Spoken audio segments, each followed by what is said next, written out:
함께 하신 여러분 모두를 환영하며 예수 그리스도의 은총이 가득하시기를 간절히 원합니다.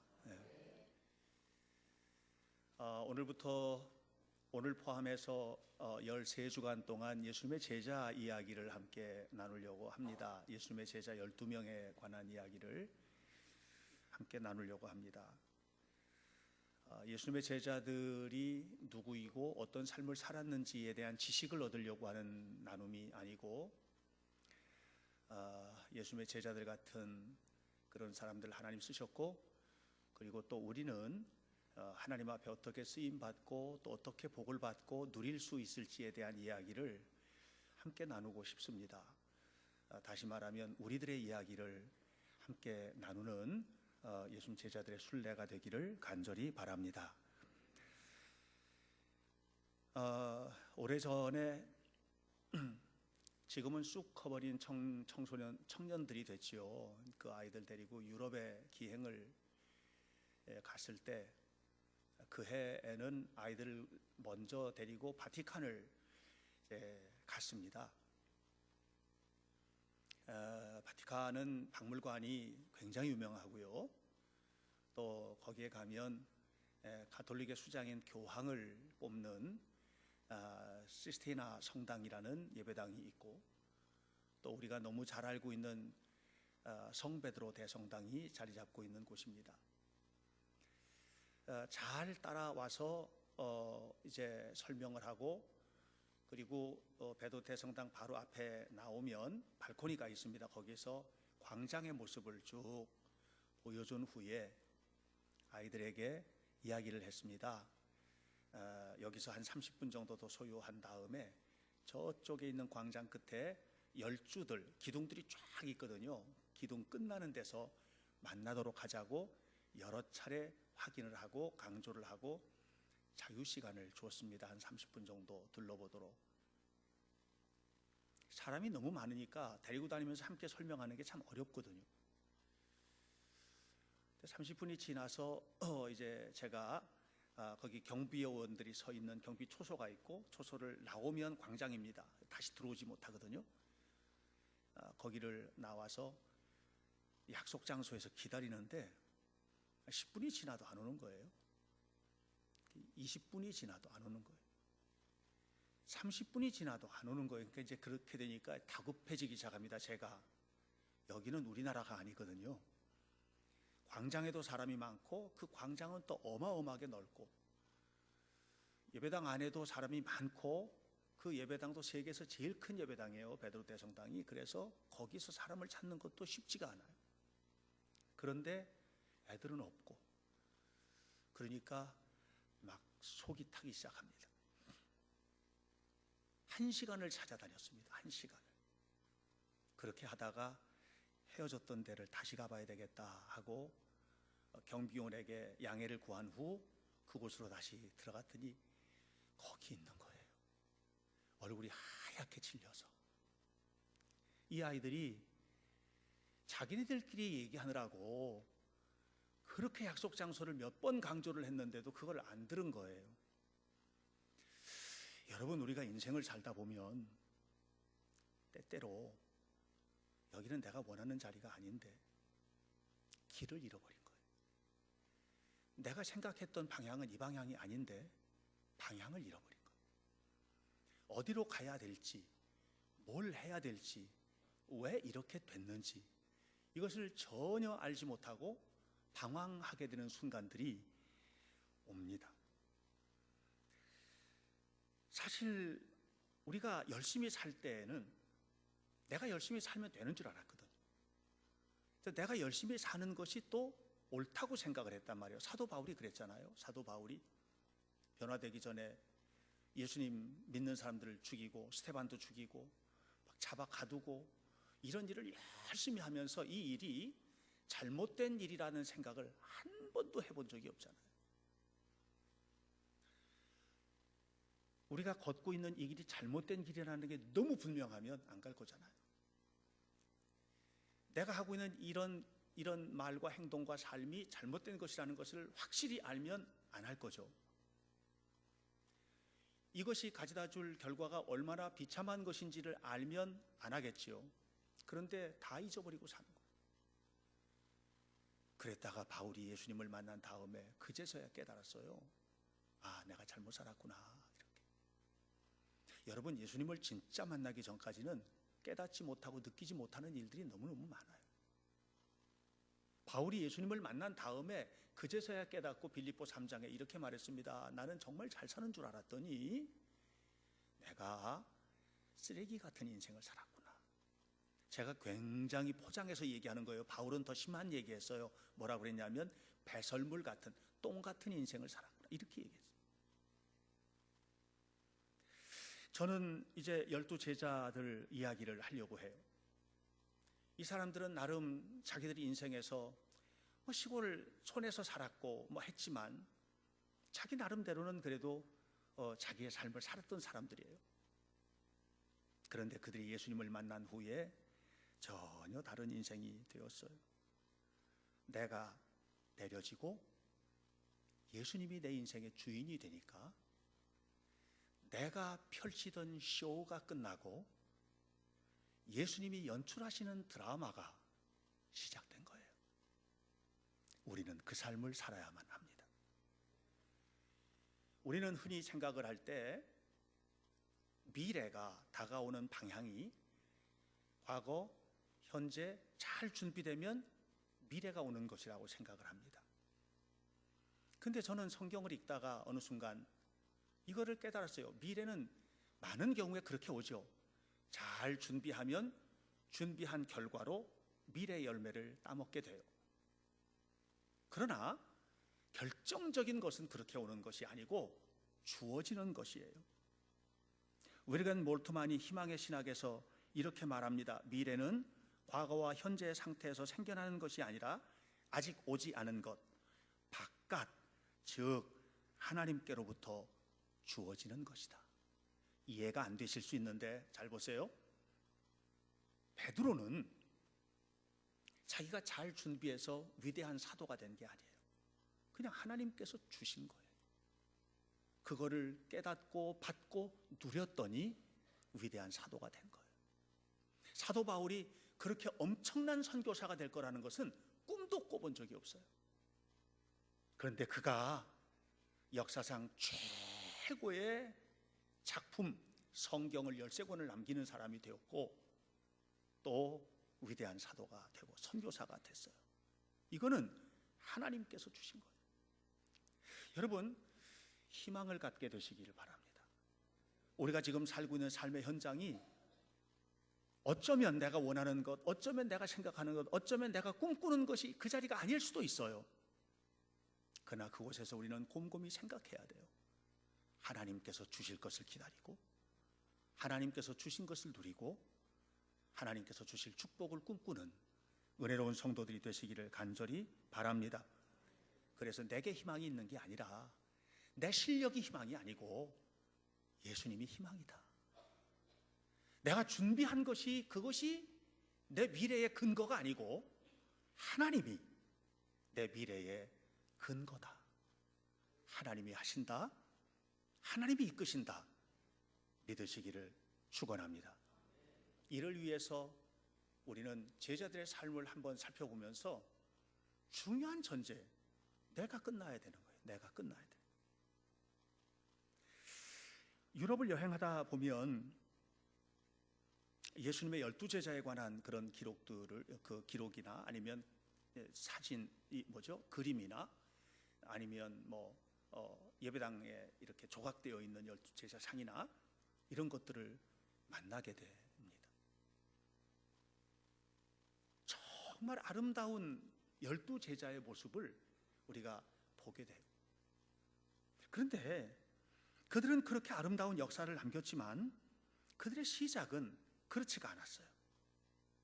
그들의 시작은 너무나도 보잘것없었고 너무 평범했고 그냥 평범한 어부였고 하나도 신비롭지 않았고 하나도 저 사람 따라갔으면 좋겠다라는 생각 갖게 하지 않았고 그들은 소박한 어부였고 배척받던 세리였고 철없는 청소년 사도 요한이 부름을 받을 때 17살, 8살, 17살, 8살 정도 됐을 거라고 하거든요. 지금 고등학교 한 1, 2학년 정도 되는 나이인 거예요.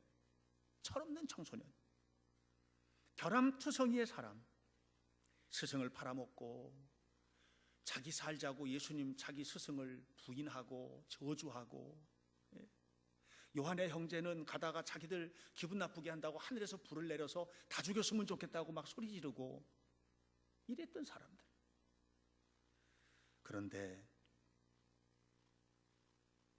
그들의 삶이 달라진 거예요. 내가 이끌고 가던 삶에서, 내가 살던 삶에서, 내가 꿈꾸던 삶을 마침표를 찍은 거예요. 나에게서 나를 내보낸 거예요. 내 삶에서 나를 배제시킨 거예요. 전에는 내 삶에서 내가 없어지면 죽는 줄 알았어. 그래서 내 자존심이 지켜져야 되고 내게 반드시 지켜져야만 했어요.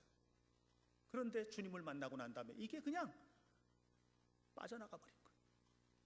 죽을 줄 알았는데 그게 아닌 게 된 거예요. 여러분, 이 세상에는 존경할 만한 사람들 많죠. 뭐 존경한다 또는 뭐 위대한 위인이다 이렇게 말을 한다면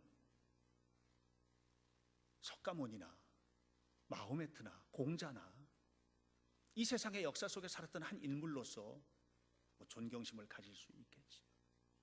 그들의 교훈을 따르는 사람들이 너무 많죠. 거기서 종교도 생겼죠.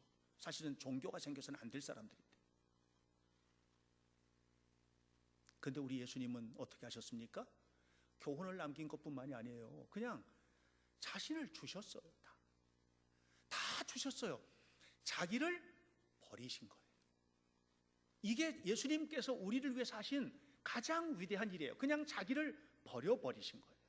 십자가에서 자신을 버리셨어요. 하늘의 영광을 버리고 이 땅에 오신 거예요. 그리스도인이 된다는 건 뭐냐 하면 우리가 그거를 그대로 살겠다는 거거든요. 데이빗 켈시가 그의 책 구속을 상상하다라는 책에서 특별한 얘기를 합니다. 제가 항상 하는 얘기예요.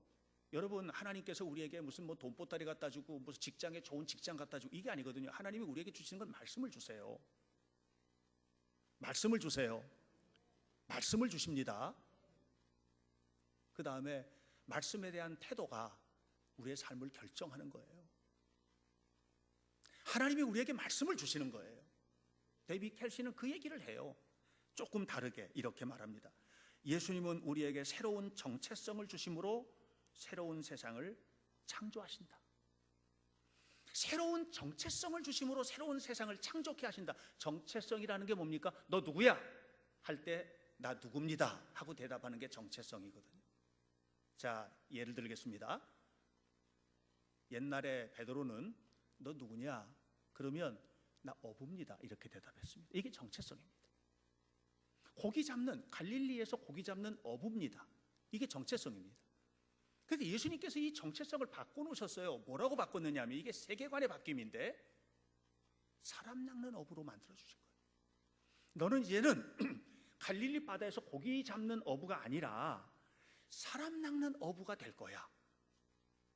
이 사람 낚는 어부라는 이 생각이 베드로의 삶을 완전히 바꿔놓은 거예요. 사람 낚는 어부가 된 거예요. 사람 낚는 어부가 된 거예요. 다시 바꿔 말하면 내가 연출하고 주도하던 내 쇼, 갈릴리 바다에 가서 고기 열심히 잡고 그래서 고기 많이 잡아서 잘 팔고 이렇게 살아가는 것이 꿈이던, 많은 돈을 벌고 그렇게 살아가던 꿈을 꾸던 베드로의 쇼가 끝나고 하나님의 드라마가 펼쳐지는 거죠.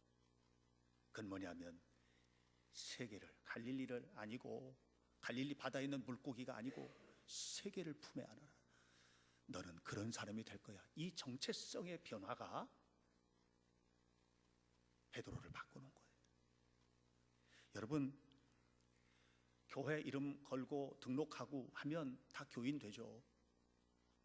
그럼 다 좋은 신앙인이 됩니까? 아니에요. 다 하나님이 기뻐하시는 신앙인이 됩니까? 아니에요. 교회 다니면 그것으로 모두 다 하나님이 주일날 낮에 와가지고 예배드리고 하면 그걸로 하나님이 다 기뻐하십니까? 아니에요. 우리의 정체가 바뀌어야 돼요. 정체가. 우리의 이 속에 씨앗이 바뀌어야 돼요. 씨앗이. 마음이 바뀌어야 돼요. 내가 끝나야 되는 거예요. 내가 주도하던 내 이야기가 끝나고 나를 통해 역사하시는 주님의 이야기가 시작되어야 해요. 이것이 제자들의 삶이에요. 12명의 제자를 통해서 우리는 이것을 보고 싶은 거예요. 이렇게 내 이야기가 끝나는 그 순간에 그들에게서 하나님의 드라마가 펼쳐지기 시작해요. 예수가 시작된 거죠. 내가 물러서야만 시작되는 드라마, 내가 물러서지 않으면 절대로 시작될 수 없는 드라마, 내가 한 걸음 발을 뒤로 빼야만 붙들고 역사하시는 하나님의 이야기, 아브라함이 살았던 그 이야기, 여호수아가 펼쳐주었던 그 이야기, 다윗의 삶에서 우리가 감동하는 그 이야기가 내 이야기, 마이 스토리가 되는 거예요. 영국의 잉글랜드 한 마을에 강도가 들이닥친 겁니다. 그래서 재물을 약탈하고 사람들을 끌어갔는데 그 마을의 가장 유력한 한 귀족의 집안의 아들이 잡혀갔습니다. 그들을 잡아간 강도들은 늙어서 쓸모없는 사람들, 병들어 쓸모없는 사람 다 죽이고, 그리고 쓸모있는 사람들만 살려놨습니다. 이 소녀는 살아남았습니다. 그리고 노예 생활을 하게 됩니다. 아침부터 저녁까지 하루 종일 노예 생활하는 겁니다. 그렇게 노역에 시달리는 이 아이가 너무너무 힘든데 괴로워 견딜 수 없는 중에 아버지가 가르쳐주던 성경, 어머니가 기도해주던 기도가 생각이 났어요. 그래서 그 말씀을 저녁마다 무릎을 꿇고 묵상하기를 시작합니다. 그러다가 주님을 만났습니다. 은혜를 받은 거예요. 주님을 만났단 말이에요. 은혜를 받았단 말이에요. 마음에 감동이 오고, 그래서 무릎을 꿇고 막 눈물을 흘리면서 하나님 앞에 기도를 했습니다. 그날 이렇게 기도했습니다.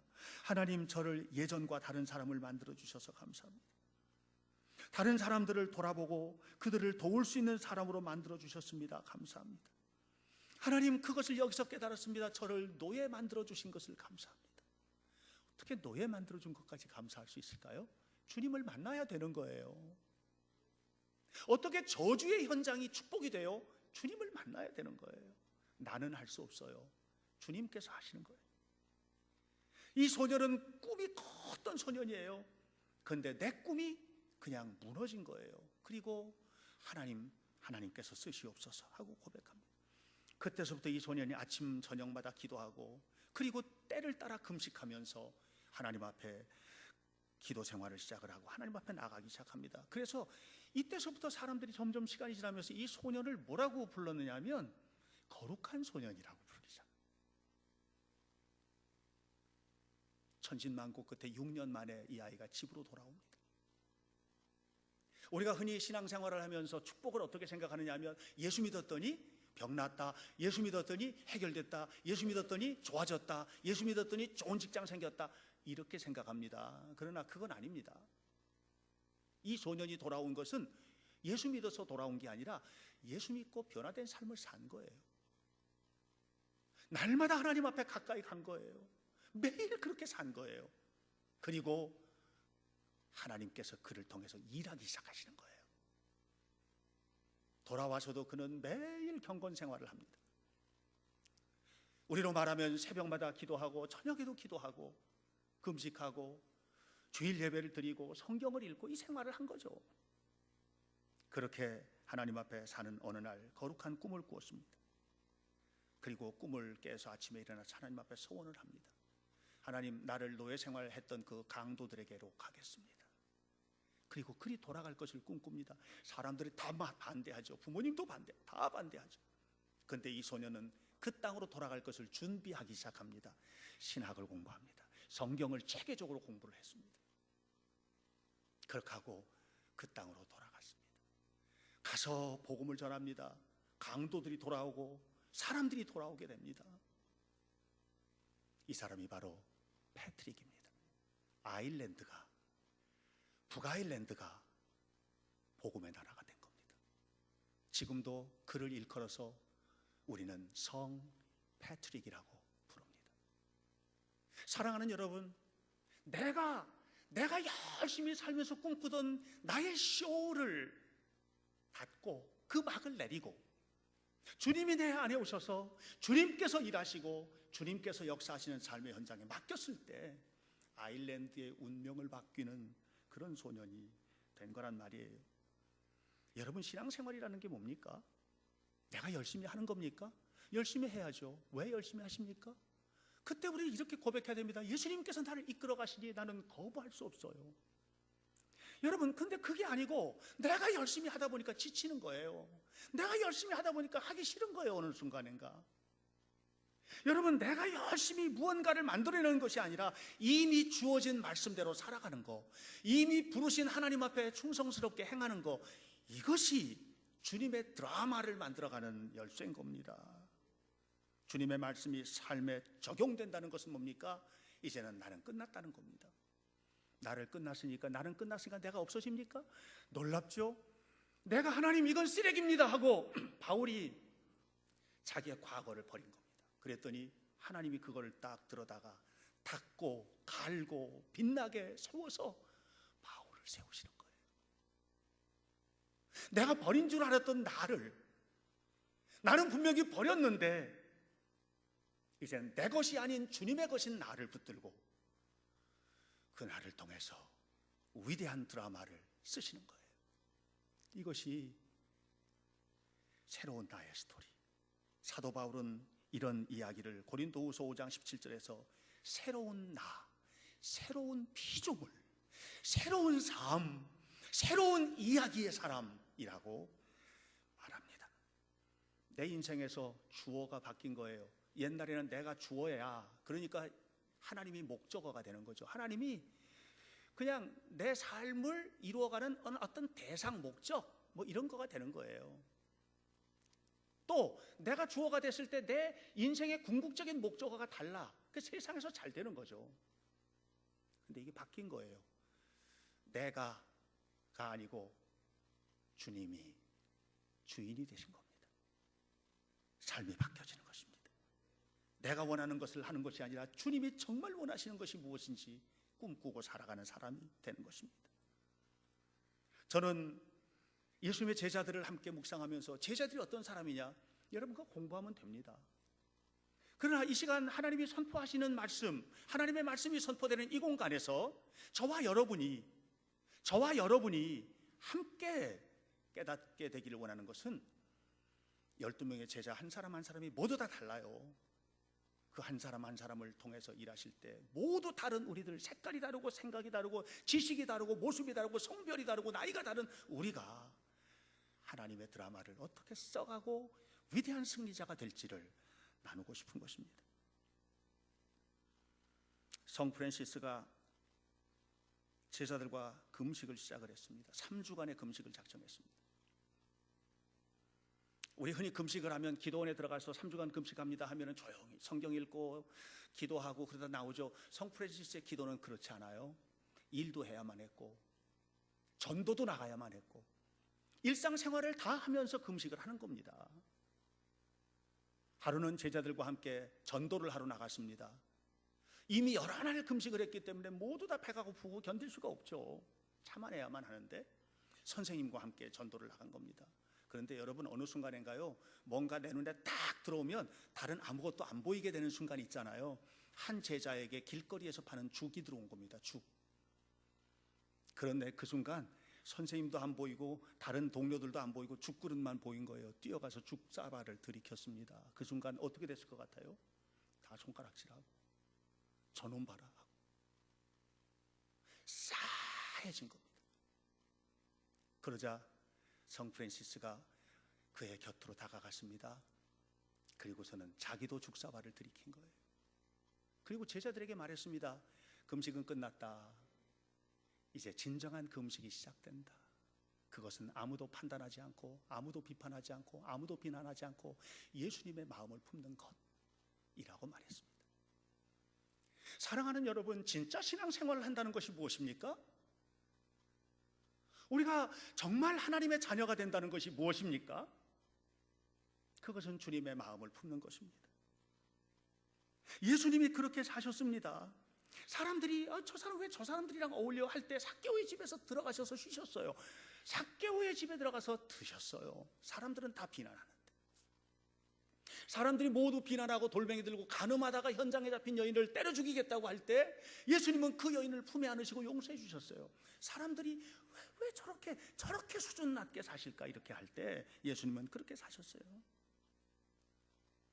사람들이 저런 삼류하고 어울리면 안 돼, 저런 삼류하고는 어울리면 안 돼 할 때 예수님은 그 삼류 속에 들어가셨어요. 예수님이 삼류라서 유유상종하러 들어가신 게 아니에요. 예수님은 가장 거룩한 분이에요. 그런데 가장 지저분한 속에 들어가셔서 그들을 비난하지도 않으셨고, 그들을 욕하지도 않으셨고, 그들을 품에 안으셨고, 그들을 인류로 끌어올리셨어요. 여러분, 우리가 이 삶을 살아가는 것이 필요합니다. 성경에 나타난 제자들은 능력이 뛰어난 사람들도 아닙니다. 그들은 지식이 대단한 사람들도 아닙니다. 그렇게 훌륭한 제자가 되려고 과거로부터 현재까지 준비 잘해온 사람도 아닙니다. 그런데 어느 날 그들이 주님을 만났습니다. 주님이 그들 안에 들어오셨습니다. 전에는 내가 열심히 산다고 생각하면 된다고 생각했습니다. 그런데 나를 끄집어내서 버렸습니다. 그리고 주님이 내 안에서 내 인생 붙들고 빛나는 나로 만들어주시는데 그 이름들이 성경에 기록된 거예요. 베드로, 안드레, 야고보, 요한, 빌립, 바도. 나를 버렸으니까 그 이름도 없어졌습니까? 아닙니다. 주님은 그들을 빛나는 이름으로 세워주셨습니다. 이런 삶은 하루아침에 손바닥 뒤집듯이 이루어지는 삶이 아닙니다, 여러분. 아무런 노력하지 않고 그냥 은혜만 주옵소서, 은혜만 주옵소서, 은혜만 주옵소서 해서 되어지는 삶이 아닙니다, 여러분. 우리는 그 삶을 살아야 됩니다. 하나님이 그걸 보여주기 위해서 그 하늘의 영광을 버리고 이 땅에 오셨잖아요. 될지어다 하고 끝난 게 아닙니다. 그냥 오셨습니다. 그리고 33년을 비참하게 사셨습니다. 그리고 그 고통스러운 십자가를 지셨습니다. 예수님이 그렇게 사셨습니다. 그냥 말씀으로 해도 될 텐데 예수님이 삶으로 보여주셨습니다. 그 주님이 우리에게 말씀하십니다. 우리가 그리스도인이라고 정체성을 바꿔주십니다. 우리는 이제 살아야만 합니다. 하나님의 말씀대로 사는 것이 무엇인지를 알아야만 합니다. 그렇게 살아가는 것이 축복임을 깨달아야만 합니다. 손바닥 뒤집듯이 되어지는 것이 아닌 것을 깨달아야만 합니다. 생각해야 됩니다. 이어령 선생이 그랬습니다.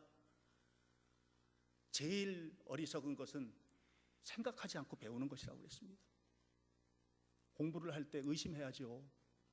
왜 생각하지 않고 그냥 1 더하기 1은 2, 그러니까 그냥 외우니까 쓸데가 없이 되는 겁니다.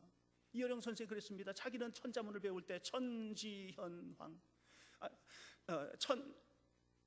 천지현황 이렇게 하는데 땅이 황인 거는 알겠는데, 누런 거는 알겠는데 하늘, 천이 왜 검을현일까?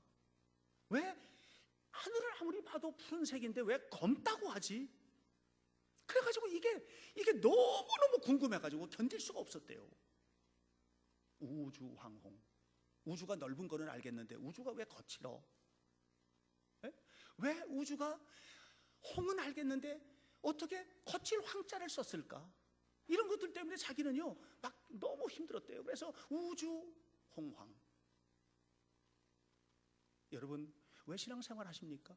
왜 하나님이 여기 갖다 놓으셨습니까? 왜 하나님이 그 일을 하게 하셨습니까? 왜 그러셨습니까? 나 지키라고 한 것입니까? 여러분들이 생각해야만 합니다. 내 삶의 중심에 주님이 계셔야만 합니다. 주님이 계셔야만 합니다. 그럴 때 주님의 역사가 시작되고 주님의 영광이 드러나게 되는 것을 기억하시기를 축원합니다. 일본의 초등학교는 대부분의 행사가 일요일 날 있답니다. 주일날, 공휴일 날. 그래서 교회는요 때로 초등학교에서 무슨 행사가 생기면 어려워지는 순간들이 있답니다. 그래서 초등학교에서 행사 있는 거 시험도 주일날 치고 막 그런데요. 어느 날 유아 세례를 받기 위해서 부모가 아기를 데리고 나와서 세례 교육을 받고 문답을 합니다. 문답을 할 때 물었답니다. 나중에 이 아이가 커서 초등학교에 가면 주일날 초등학교 행사가, 운동회가 있어. 운동회도 주일날 한대요. 여기는 운동회가 주일에 있으면 교회 와서 예배를 하시겠습니까? 운동회에 가시겠습니까? 이렇게 물어본 거예요. 너무 어려운 질문이에요. 이게 사실 말을 하면 책임을 져야 되잖아요. 이런 질문이 훅 들어오니까 깜짝 놀랐습니다. 그리고 아버지가 대답을 조심스럽게 시작했습니다. 만약 주일날 학교에 운동회가 생기면 저는 아이들 데리고 교회 와서 예배하겠습니다. 이렇게 대답했습니다. 그러자 다시 질문했습니다. 그래도 괜찮겠습니까? 왜? 그렇게 하다 보면 주일마다 그러다 보면 이 아이는 학교에서 왕따가 되잖아요. 이짐에 당하잖아요. 친구도 사귀기가 어렵잖아요. 그래도 괜찮겠습니까? 이렇게 물은 겁니다. 그랬더니 아빠가 갑자기 눈물을 주르륵 흘리면서 말을 했다고 합니다. 아이가 많이 힘들 겁니다. 그런데 이 아이가 나중에 예수님을 만나면 저희 부부에게, 엄마 아빠에게 고마워할 겁니다. 이렇게 말했답니다. 신앙의 삶과 세상의 삶 가운데 둘 중에 하나를 딱 선택해라, 이런 경우가 우리에게 늘 있는 것은 아닙니다. 그러나 어느 순간 선택의 기로에 서야 한다면 여러분은 무엇을 선택하시겠습니까? 제자들의 이야기는 그 이야기입니다. 그때 우리는 주님께서 기뻐하시는 것을 선택해야만 합니다. 할렐루야. 주님께서 기뻐하시는 것을 선택하시기를 축복합니다. 그게 내 인생에서 내 쇼가 끝나고 내 삶에서 예수님의 드라마가 시작되는 경계예요. 여러분 모두의 삶 속에 앞으로 함께하는 이 12명의 제자들과의 나눔이 그냥 옛날 제자들의 이야기가 아니고 우리들의 이야기가 되기 바랍니다. 우리들의 삶이 되기를 바랍니다. 우리들도 어느 날 주님께서 우리 붙드시고 빛나게 역사하시는 현장에 예수님의 드라마를 간증하는 역사가 나타나기를 예수님 이름으로 간절히 축원합니다. 기도하겠습니다. 자비하신 하나님, 우리의 생명과 삶을 주관하시는 주님 은혜를 감사합니다. 하나님이 기뻐하시는 일을 행하게 하시고 하나님이 기뻐하시는 삶을 살게 하시고 하나님이 기뻐하시는 영광 가운데 서서 하나님 나라 위하여 쓰임받는 종으로 온전히 세워지는 복된 자녀들이 되도록 우리 모두를 붙잡아 주옵소서. 하나님, 이제 앞으로 나누게 될 예수님의 12제자를 살펴보면서 우리도 하나님 그들처럼 내 인생에 내가 주인이 아니고 예수님께서 내 인생을 주관하시고 이끌어가심으로 말미암아 위대한 주님의 드라마, 거룩한 하나님의 나라가 이루어질 수 있도록 인도해 주시고 이 모든 일들을 통해 하나님께만 영광이 되게 하옵소서. 예수님 이름으로 기도하옵나이다.